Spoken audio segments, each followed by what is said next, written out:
പത്തനംതിട്ടയിലെ കോന്നി കൂടൽ vocational higher secondary school പരിസരത്ത് ഒരു ആൽമരം കടപുഴകി വീണു. 50 കൊല്ലം പഴക്കമുള്ള ആൽമരമാണ് വീണത്. 70-75 കൊല്ലം പഴക്കമുള്ള ഈ ആൽമരം പലതവണ നമ്മൾ പരാതി കൊടുത്തതാണ് മുറിച്ച് മാറ്റാൻ.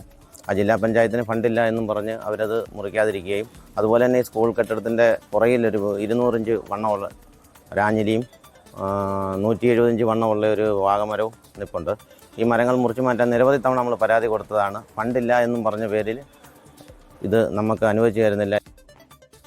ഷിജോ കുര്യൻ കൂടലിൽ നിന്ന് ചേരുന്നു. ഷിജോ, വിവരങ്ങൾ.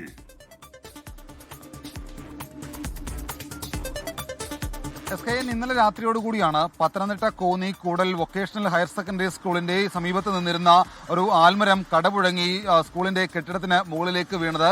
കുട്ടികൾ പഠിക്കാനിരിക്കുന്ന ക്ലാസ് മുറികളുടെ മുകളിലേക്കാണ് ഈ ആൽമരം കടപുഴകി വീണത്. പുലർച്ചെ അവിടെ വന്ന സ്കൂൾ PTA ഭാരവാഹികളും മറ്റ് ബന്ധപ്പെട്ട സ്കൂളിലെ ജീവനക്കാരും ഒക്കെ എത്തിയപ്പോഴാണ് ഈ ആൽമരം കടപുഴകി സ്കൂളിന്റെ മേലിലേക്ക് വീണ് കിടക്കുന്നത് കാണുന്നത്. ഉടൻ തന്നെ ഫയർഫോഴ്സിനെയും ബന്ധപ്പെട്ട ഉദ്യോഗസ്ഥരെയും ഒക്കെ വിളിച്ചു വരുത്തി. ഇപ്പോൾ നിലവിൽ എന്തായാലും കടപുഴകി വീണ ആൽമരം അവിടുന്ന് മുറിച്ചു മാറ്റാൻ വേണ്ടിയുള്ള ഇടപെടൽ നടക്കുകയാണ്. ഫയർഫോഴ്സും മറ്റ് ബന്ധപ്പെട്ട ഉദ്യോഗസ്ഥരും ഒക്കെ ഈ മരത്തിന്റെ ശിഖരമൊക്കെ മുറിച്ചു മാറ്റുന്നുണ്ട്. കനത്ത മഴ ഇങ്ങനെ പത്തനംതിട്ട ജില്ലയുടെ മലയോര ഷിജോ കുര്യനാണ് വിവരങ്ങൾ നൽകിയത്.